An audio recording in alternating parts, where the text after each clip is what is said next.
Hey, everybody. Welcome to the Agency Side Podcast. My name is Justin Levinson, and today I'm joined here with Bre Rossetti, Chief Strategy Officer at Havas and Arnold. Bre oversees integrated strategy across the agency, bringing together brand, communications, data, and business insights to help clients stay ahead in the rapidly shifting marketplace. She's been instrumental in shaping how the agency approaches consumer culture, audience behavior, and the role of creativity and technology, especially AI, in building stronger connections between brands and people. Thank you so much for being here today, Bre. Nice to meet you. You too. Thank you for having me. Yeah. To start, I guess I'd like to just have a little backstory on how you got involved in this creative space to begin with. Of course. Well, I have always been in this space for my career, although I wasn't in college. I had the degree that naturally leads you into advertising and biochemistry, but I did double Nice. major in advertising, and that was where I wanted to go. My parents were more on sort of the med school track, but right after I graduated, I took off and I went to London, and I was lucky enough to be part of a program where I rotated through all of the different types of agency and all of the different departments in creative and media. And that was super illuminating. And I was lucky enough to work in London for 7 or 8 years, which was like a great proving ground and a great training ground because at that time, I won't date myself, but way back when, everybody was in person. We didn't have Zoom or Teams. And in London, everybody was like physically together, all the clients, the agencies, the vendors. So you kind of jumped in with your feet first, which was amazing and great. And I was lucky to work with just really creative and really inspirational people. Yeah, that's great. I noticed on your LinkedIn that you started at Leo Burnett as an intern. Is that correct? Did, yeah. Yeah, Yeah. How did that opportunity start? I think a lot of luck, to be honest. I was at Syracuse, which has a great program and lots of connections to the advertising world. So I had a professor that connected me when I was studying abroad in London, and I was able to work there. And that exposure was just amazing. I worked with some great people at the time, and as an intern, I was able to do everything from strategy, going on shoots, doing actual research at the time. It was so fascinating to, be behind the mirror and do parts of focus groups and things. And it was just great experience. They did not treat me like an intern. They treated me like, somebody who was expected to show up to work and help and do the work. And I think that that was like a great proving ground for me. Yeah, that's great. I actually had a boss once that he mentioned that Syracuse. We went to Syracuse and just was always interested in speaking with candidates that were from Syracuse because he's like they're always bright, they're always really great candidates. So it's interesting that you went there. In terms of your career, it looks like your background was more accounts when you first began. Is that correct? Well, I mean, I think I started at a time where it was like just do the work, jack of all trades. But I actually, I did work in account for a little bit, I guess, as in my internships. But I actually started out really in a media agency, and I was a press buyer, I was a print buyer, and now I'm really dating myself. My job was to like fax the IOs, and then my other job was buying like national broadsheets, which in the UK were a very big thing back in the early 2000s, buying print. And on Friday afternoons, each of the major newspapers had a different pub. And you would go and you would sign in on a chalkboard to see who was there. And you would go and you would deliver your IO for the weekend. So I was sort of the person going around different pubs delivering that, which was really interesting, but like amazing for relationships and social relationships. And then I ended up being on what was called a innovation team at the time, but that basically meant figure out digital. And back then we were, buying banners without any kind of pixels or any kind of measurement. And that felt like innovation. And I did a lot of presentations to convince people that this digital thing would be real. And I was met with a You're lot of right. skepticism. Yeah, exactly. I cracked the code. But I was met with a lot of skepticism back then. But it was a really good proving ground to sort of be on this track of, emerging behavior, emerging technology.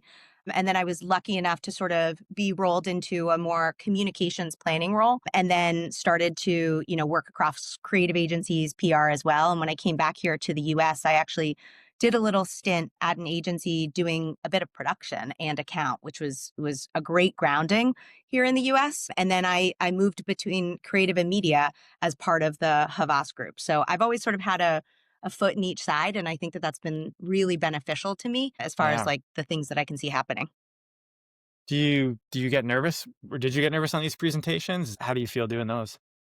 Do I get nervous presenting or do I get, did I, I've always been nervous presenting, I guess, because it's like you're vulnerable, right? You're like, am I going to say something Well, smart? But yeah, well, I mean, I guess in the when you're saying that you're trying to convince people that this is yeah. that this is something that they should be hip to. How does that feel going up there at that time, trying to get people on board?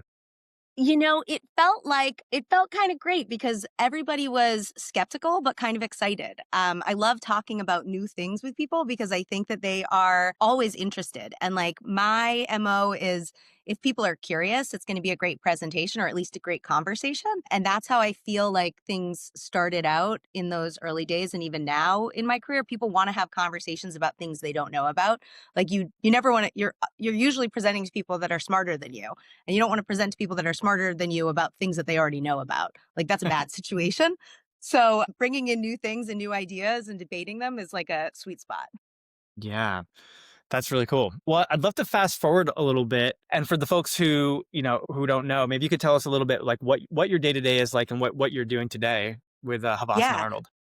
Yeah, so I'm Chief Strategy Officer at Arnold here in Boston, and it's an amazing role. I'm really lucky because I'm a boomerang. And like I said, I worked at Arnold and then I went over to Havas Media, and I still have one foot in Havas Media.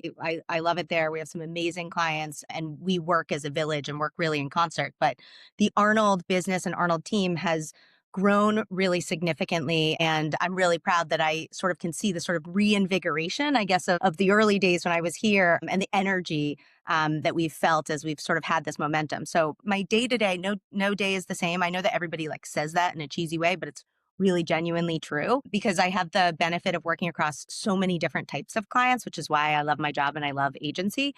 So it keeps it really fresh. We've also expanded our client base and expanded our talent so much. So I get to work with lots of different groups all the time. Sometimes those are integrated agency teams, sometimes they are creatively oriented, sometimes they're customer experience oriented. And we just got incredibly smart people here, and it feels like a really magnetic place. So I spend most of my time with people and I spend most of my time, asking questions and debating with people, and figuring out how to, clarify stories and figuring out what's the best problem we can solve. And it's pretty great. I love that. Yeah, definitely have some momentum. I had been doing some research before and had noticed you guys have won some Effies. I would be kind of interested to learn about some of the recent successes you guys have had.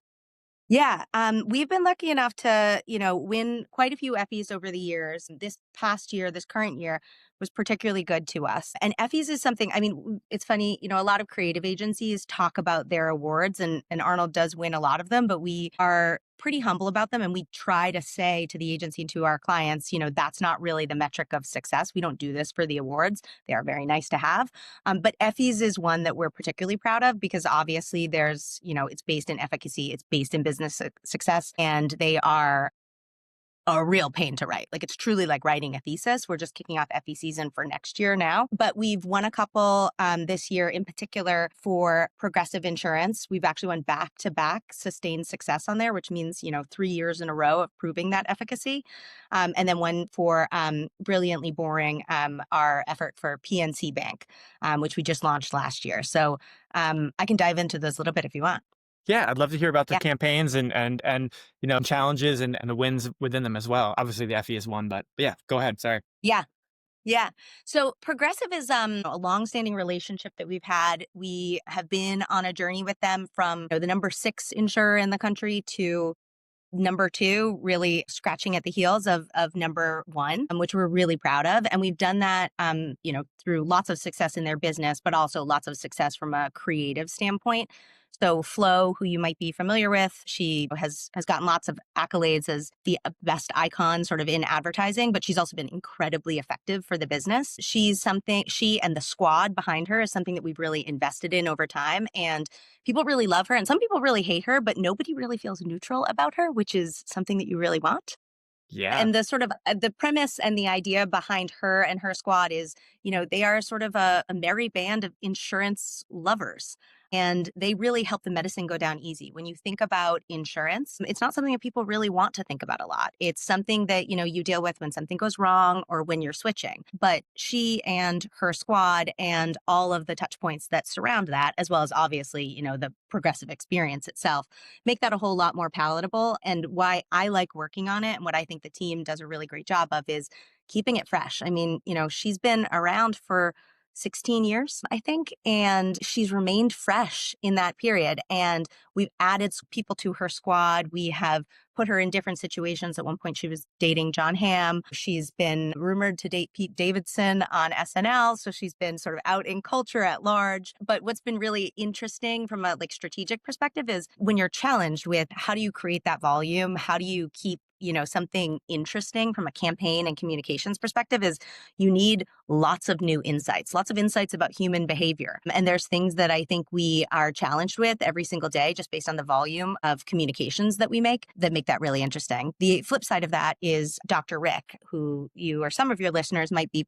familiar with, but he is the doctor who prevents you from turning into your parents. We've coined that as parentomorphosis. And some of us know that the insight really rings true that the moment you get your first house is the moment you start turning into your parents. You start Yeah. saying, right? You start saying the things you're like, oh my God, I sound like my mom. I sound like my dad. I sound like my parents. And, that has been a 7-year long campaign, which has been incredibly successful and, really reached young homeowners and helped diversify the progressive lines of business in terms of what we can talk about. And again, it's just been something that's been really fun to work on, but also really fun to see take on its own life. Yeah. We get so many messages from people saying, "Can this be a sitcom? Can this be a show? Wow. I see myself in this." It's really great to work on, and it's really fun to work on, which you can't say for a lot of 7-year campaigns. Yeah. That's really so people reach out to you if they want to put it and take it further. Yeah, all the time. I mean, look at YouTube comments, look at social listening. You can sort of see it for yourself. We actually, this past year, I think, in the last 12 months, I've lost track of time. We all have. We did there was a segment with him on GMA, Good Morning America. And he went on and did a live segment sort of about grilling and barbecuing. And you should look it up. It's incredibly hilarious and funny. And it's something that our team helped script and work on. And he, as an actor, did a wonderful job. And, it's really rewarding to be able to create something that starts in advertising and artifice and has a runway in culture and is something Yeah. that people want to play with and want to interact with, and that importantly has great brand linkage and does a lot for the brand as well. Yeah. That's highly creative. It sounds really fun. Yeah, So I can tell you you're about PNC too, which is a yeah, totally yeah, go different. ahead. I'd be interested in that as well. Go for it. Thanks for tuning in, folks. This episode is brought to you by Coming Up Creative, a relationship first boutique creative recruitment agency. We disrupt the creative ecosystem by running sophisticated, multi channel campaigns with custom video and voice outreach that actually gets responses. We actively market the agencies and brands we represent to help them stand out to today's industry's top talent, all backed by real human connection and AI powered targeting. If you're ready for a modern recruitment approach, visit www.comingupllc.com and get started today. Yeah. So PNC is a bank, a super regional bank, practically a national bank. And we started working with them in 2023. And we were lucky enough to have an amazing team on their side. And they kind of said, we're a blank slate as far as positioning, as far as communications, but we want to really build a brand. And we started on a really accelerated journey because we none of us ever have time to say, okay, how can we differentiate this space? And when you look at finance as a whole, it's not always the most interesting. It's essential. It's great customer experiences, but from an advertising perspective, it's not always, the thing that you sort of point to as the most creatively driven. But they had great ambitions, and so didn't we. And we did a lot of stakeholder interviews. We talked to them, and we realized that they had this real DNA and just secret sauce, but they needed some main character energy. And meanwhile, we looked at sort of what was going on in the environment, and there was all of this volatility, whether that was, SVB collapsing at the time or just volatility in the marketplace overall. And what we realized is that, in the face of all of that, there was a real flex, and that flex was being boring. And so the campaign that we came up with, which I think explains itself, is brilliantly boring since 1865. Which kind of tells you everything that you want to know when it comes to finances, when it comes to your money. You want things to be buttoned up. You don't want things to be flashy, and you don't want your bank to make bad choices. So we tapped into that, amazing service that they have, the actual products that they have, that great legacy. And we were able to tell a story that is sort of juxtaposed with the sort of, fintech flash in the pan type of innovation that you might think that people want. Yeah. And it's been really successful for them. And I think that we've, per the FE, shown great results. And it's an integrated account. It's something that we work on from a media perspective as well. And so we can think about how that applies to all of the great sponsorship work that they do. There's some great content that we did with Paul Skeens, how you prep as an athlete and how often that's actually quite boring. But all of that preparation is the thing that makes you great. And that really is the essence of PNC. So lots of variety. What's it like in the think tank? Like when they come to you with a clean slate and they're like, "What do you got?" Like what does that look like? Well, I think, it looks like a lot of like excitement. Like that's what I kind of love about this place. You can either stare at a blank page and be like, this is terrifying. Where do I start? But when PNC came to us, it helps that we had, amazing clients that were like, giddy up, let's go, let's do something different, let's be brave. And at Arnold, what we always say in our positioning is we want to make sure that your smartest idea and your bravest idea are the same idea. We don't want to be an agency that's pushing you because we think something's great creatively, but it won't work for your business. So I think we have a lot of trust with our clients, regardless of who they are. And, we had that with PNC. So it felt like, a new day. It felt like a kind of an awesome challenge, and it felt like a great opportunity. Like I said, we were on a really quick timeline because, we had to get into market. We engaged their entire organization, and they were so open. I mean, when I say we did stakeholder interviews, the CEO, Bill Demchek, was one of them, and he was part of that process. And when he launched Brilliantly Boring to 60,000 people at PNC, associates, stakeholders, employees, he stood on stage with a t-shirt, and he had a water bottle that had 1,000 words printed on it to explain what boring was. We at one point said, we're going to get you an ice cream truck that only serves vanilla ice cream. Do you know what I mean? Yeah. Saw the potential in it. And what I think was really cool for us and for them is that think tank didn't just say like, how do we go and make ads? They said, how does this inform our business, our product strategy? How do we talk to our associates about this? How do we talk about this in our branches? How does this come to life overall, and how do we really embrace this? So that was something that I think we're really proud of. Yeah. Are these clients, are they coming like PNC, it just comes in, they came inbound to you, knew you guys were an expert and could do this, or were they trying to work with other agencies as well? Or was it sort of like, you guys, you're the ones for this job? There was a pitch process, and there was a consultant that helped them that they had a relationship on. And I think, great consultants are like great matchmakers. I think at some points there were other agencies involved, but ultimately we had great chemistry and our ambitions were aligned.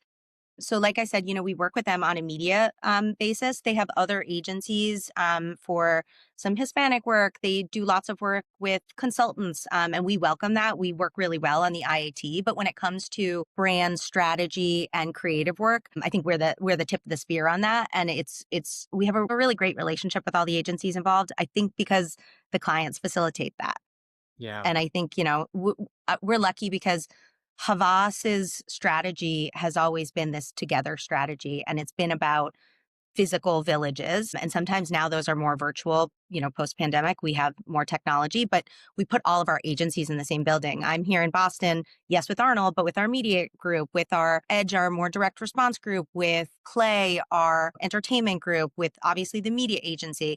And so I think that we have a lot of empathy for other skills and other groups and how to work with them. We work really well together, but we are also trained to work really well with other creative professionals because we all have like the same ambition and we kind of know how those skills can complement each other.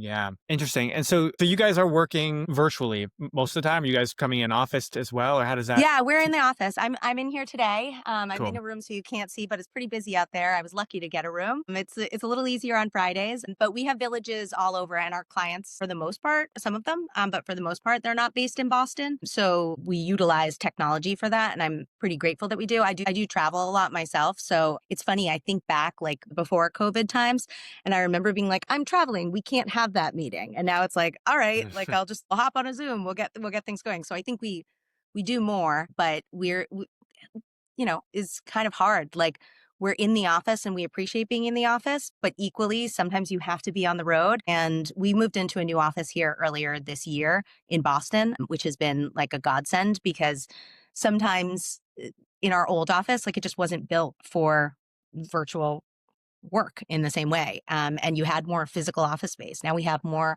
open collaborative space and we have more creative space and we have, you know, technology that I don't need to call IT. I can press a button and figure out how to get everybody up on screen. Yep. I mean, I No. can't. I often make mistakes about that and have to call IT, but other people seem to know what they're doing. Yeah, no, that's interesting. Yeah, I'm always interested to see how different agencies are structured and if they're working virtually or collaboratively in office, and how that, because it's changed a lot in a lot of different agencies where it was very remote for a while, and now they've been like, well, you got to come back a couple of days, and then some are like, you got to come back in every day, and so Yeah. been a big. I think that we're kind of in the middle ground and I'm grateful for it because it's expanded like our talent pool. We have great people on our team that can now be at clients and be really efficient or be in other markets and go into other offices. And I think that we've like figured out you can figure out how to work. You can figure out how to set up a Zoom, but like how do you figure out how to like, export the culture a little bit and make people feel really included? And I think that that's taken time, but I think that we do it pretty well. And we make time for the whole group to be together, even if you're based in New York or based in Chicago. And having this, beautiful new office, I think is also like an attraction for people who are in other Yeah. markets that want to come here. And that's been Yep. really helpful.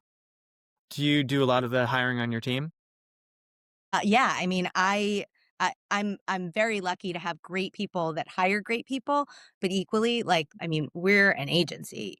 Our people are our product. So making sure that we have great talent and great talent that has great chemistry that want to be here. And I think that my team, my strategy team, but also like my agency team, are amazing. But it's important to make sure that they know what our ethos is, what we're focused on, what makes us great, and that they want to be a part of that. So I spend Yeah. I spend a lot of time with our new hires.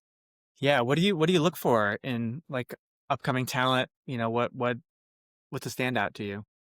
The number one thing I look for is curiosity. I mean, I think that I say this to my kids actually. I don't mean to draw that parallel. Obviously, the people that work for me are not my children, but it's just the most important thing I think is like asking good questions. Like my kids come home from school and I try to train myself not to say like what did you learn? I try to say did you ask a good question today? And even my 3-year-old comes to me now and she's like I asked a medium question today and my 6-year-old's like I asked a good one. But I look Love for it. that in talent too. Like you, especially on the agency side, like we have to be sponges and we have to learn things so quickly and you have to learn why people want the things they do. There's almost always a question behind the question.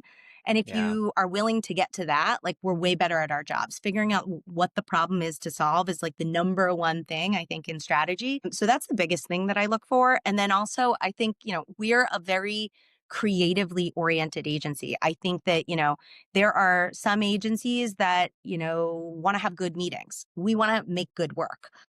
And it's like a small distinct. I want to have good meetings, by the way. I don't really want to have bad meetings, but like I want people to be like, hey, let's debate. Let's think about this. I'm not a full order taker, but also I want to understand where you're coming from. So I think that that's really important. The other thing is like that I say to my team and I say to talent, like, especially in a world of strategy, we make like a lot of decks, a lot of docs, a lot of PowerPoints and InDesigns and all of those things, and you could be pretty quickly and easily fooled that like that's your work product and that's your job, but like that's Yeah. a means to an end. So I think that that's really important. People who are curious, people who are not focused just on right here, but can see ultimately what we're driving to and be flexible in terms of, their point of view and what we're all collaborating and driving to. And then, I mean, just like everybody says it, but like no jerks, like for real. We Yeah. spend a lot of time together, a Yeah. lot of time talking and debating. And if, people don't have chemistry or they are unwilling to be like good humans, that can be really Yeah. hard. Yeah. I imagine you have to debate with kindness where it's like, Yeah. you might believe in an idea, but you've got to be willing to be collaborative and not a jerk.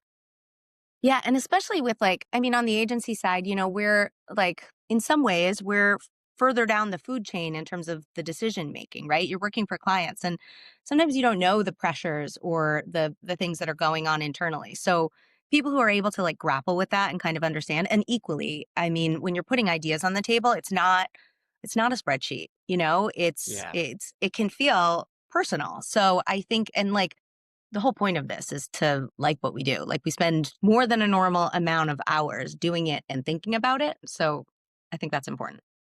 Yeah, no, that's great. I'd also like to just kind of ask you a little bit about how you've seen technology changing within the industry. I'd be curious to understand what maybe your tech stack, I can't even say the word, your tech stack is looking like these days, and what tools are you find the most collaborative for your team that you're getting the most bang for your buck. Yeah, I mean, this is the biggest thing in our industry right now. And I feel really lucky that I have had visibility across different agency groups, specifically media and creative, because I think I have a really good understanding of the importance of technology and the importance of MarTech. And I feel really grateful right now that Havas overall has made, I think, our chairman CEO Yannick announced 400 million investment into AI and into Havas's platform Converged, which basically gives us all common access to a variety of different data sources that we can take through from intelligence all the way to, designing activation and measurement, which is common across the group. And the heart of that data is audience data. It's funny. I was on a panel recently and they said like what's gotten harder about using data recently and what's gotten easier. And to me, the answer was super clear. Like, what's gotten easier is the what. Like, we all have these like digital exhaust trails. There's so many, clicks and pictures and orders and engagements and social posts. And there's a lot available to us. But figuring out the why and the signal through the noise has gotten way harder. And that's the skill that we have. So Converged helps us to see that, helps us democratize that across creative groups and media groups and measurement groups who all, look at things differently. But so that's a big piece of what we use. Like, how do we get insight into behaviors and how do we extract from that meaningful insights that can, in our case, drive towards creative or drive towards, media strategies that are differentiating. But practically speaking as well, when it comes to, AI across the board, I think that my advice to my team and what we talk about all the time is like getting our fingers dirty and getting in there, especially when we're talking about like upstream intelligence. And I think everybody has we all have this like strange relationship, right? Like, is it taking our jobs? Is it smart? Is it not? But like, it's not going anywhere. Like, we're on this train. Like, let's go. And I think that we've found ways that it's making us more collaborative. It's making us smarter. It is the thing that can do the what, but not the so what for us right now. Yeah. There are things that I think we talk about though that are like more nuanced, right? Like when I was growing up in this industry, one of the ways you sort of like cut your teeth is you did that like really laborious competitive review where you like pull everything and you look at it and you document your stuff and it takes you days and you come in, you finally have your insights. And now, you can do that in like, 5 minutes as far as aggregating things. And then you can have a bad version, you can make it better. But that's like a real skill. And I'm scared that people will lose that skill. So Yeah. we spend a lot of time like talking about things and co-creating and training things and debating like why we think that something's important as an insight, because I think that we have to find ways to help people develop that critical thinking approach, if not like the manual approach. And I'm pretty passionate about like making sure that we don't lose that while we're going through this period of transformation and change, because the actual outputs, the actual tasks will and should change. Like, remember, I started, my job was to fax things and that's gone, and thank God it's gone. Yeah. But like the critical thinking and the skills and knowing where you fit into the overall puzzle of marketing communications is still really important. So we put a lot of emphasis on that as well as just training on the tools. Because if we're just training on the tools, Like we're not training the thinking, and the part that I think makes Havas and Arnold so unique. Yeah, that's fascinating. Do you think that sometimes all of like the data and all this stuff we have access to can sometimes can weaken the creative if it's sort of like we're all sort of 100%. Yeah, writing of to a course. grid? Yeah. Yeah, that's what I mean. Like the signal through the noise, like that. Like there's so much more. Sometimes you go to presentations, internally or externally, and it's like here's a lot of data, and you're like that's amazing. And truthfully, like we're still at this point, at least, marketing to people. Whether they're customers or consumers or B2B individuals, for the most part, they're people. We're not yet marketing to agents. So we spend a disproportionate amount of time talking to people. One of the things that I'm really proud of at Arnold, and we have like some amazing cultural strategists here. We go and we spend a lot of time, doing primary research. I think everyone does. I hope everyone does. Maybe it's a little bit of a lost art, like talking to people and just understanding how they think and how they feel. But we talk to cultural experts, which is people who influence the other people, whether that's matchmakers or pastors or doctors, not breaking any HIPAA laws or anything, but people who like see these sort of, the psychology of the consumers or the target audiences that we're talking about. And I find that like really rewarding and really fascinating. you know, I I think that like you can't just have one skill or the other. It's not credible to go into a boardroom today and be like, I talked to six people, or I was behind a mirror and these six people said this thing because I gave them a $25 gift card. Like that doesn't hold water. But equally, if you go in and you're like, we have this data and we crunched it and the spreadsheet says yes, that's not lightning in a bottle. It can push you towards perhaps mediocrity. Yeah. And that's why I think we still have people, and that's why I think creativity still matters. And, our job, particularly when I talk about Arnold's strategy, is, our work product is not the brief, it's the creative work. And the brief is a tool. And the thing there is like what will spark that creativity, what will spark that idea, what will get you to that brilliantly boring. And sometimes it is the conversations with people, and sometimes it is looking at all the data, and sometimes it's saying, wow, the data, we think the data is wrong. What if we went against it? Yeah. Yeah, that's really interesting. Yeah, I do a lot of work in the recruiting industry, and so I really value speaking with real human beings as well too, and kind of understanding how they think, not just somebody's resume or where you think they should go. So yeah, I really value like the in AI human, that sort of you know uh, The sort checks of and balances pattern. and like the iteration, Yeah, right? Yeah. opposed to just like AI. It's sort of nice Yeah. to be part of that. Outside of out of this creative space is kind of because I know we're getting to our last 5 minutes or so. I was kind of curious if you could tell us a little bit about yourself personally. Like what do you like to do outside of the agency world? Yeah, well, I love to travel. I feel like my travel has changed so significantly in these last few years because I have two young kids, 3 and 6. Actually, Harlow just turned 4. So, I used to take these amazing trips and climb Kilimanjaro and, do 3 weeks and go to Dubai and go to Thailand. And my most recent trip was to the Nickelodeon resort Punta Cana. So please don't judge me. I promise to come back to my real self. I have big plans to take them on an African safari soon, but just not yet. So I do really enjoy, my kids and being a mom. They humble me incredibly every day, especially my daughter. And I have a 14-year-old puggle. He's 14 going on like 3. So I'm a big and avid dog lover. And in a surprise to me, living pretty far out of the city and live a pretty like rural kind of life. I love skiing. I like doing outdoorsy things, which when I say it's a surprise to me, like on paper, I should be, a dink living in a city in a high rise drinking wine. But somehow that doesn't mirror my actual weekend life. I'm like at soccer games and skiing with like a 3 and a 6-year-old. But I am a foodie, but I can't cook. So I like eating people's food, but I really don't enjoy cooking it. I like picking it or ordering it. And what else? I guess I'm kind of pedestrian in my I life. can I can really relate. I also have a 3 and a 6-year-old, 2 girls. So my lifestyle is a little bit less rock and roll than it used to be. Totally. Someday it'll come back, right? Someday it'll come back, and traveling is a really difficult thing. We recently tried to we did a trip to Florida as well, and we thought, because we're actually based in Vermont, that if we instead of flying out of the BTV airport, which will get you like, you have to go to New York. You have to do you can't get a direct flight from Vermont pretty much anywhere, which is kind of a pain. We thought, oh, we'd take a ferry to New York, and then we would take a direct flight from New York to Florida. That way, we would avoid the layover. It turns out that was like the worst idea ever. We like God, that's had the a worst.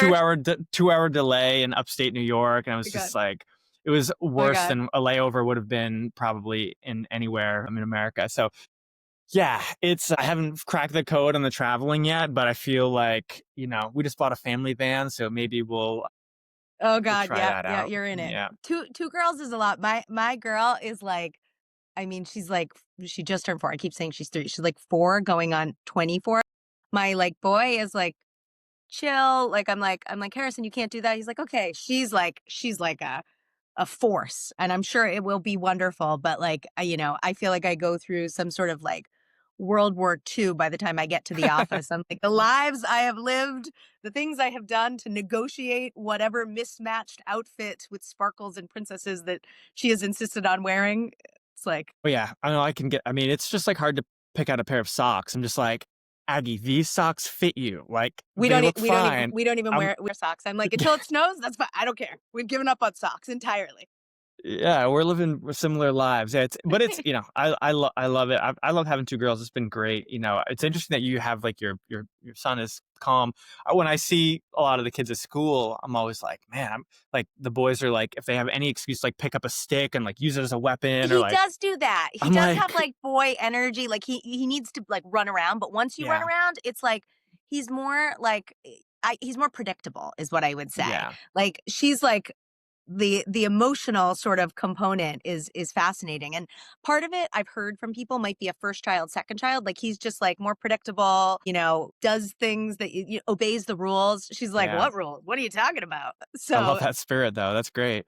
yeah, exactly. But like, it's funny. I wasn't somebody who was totally sure that I would have kids. And I guess it's so cheesy. Everyone says it like, I can't imagine my life without them, but they really do like change your perspective and change your life. And they really do kind of humble you. Yeah.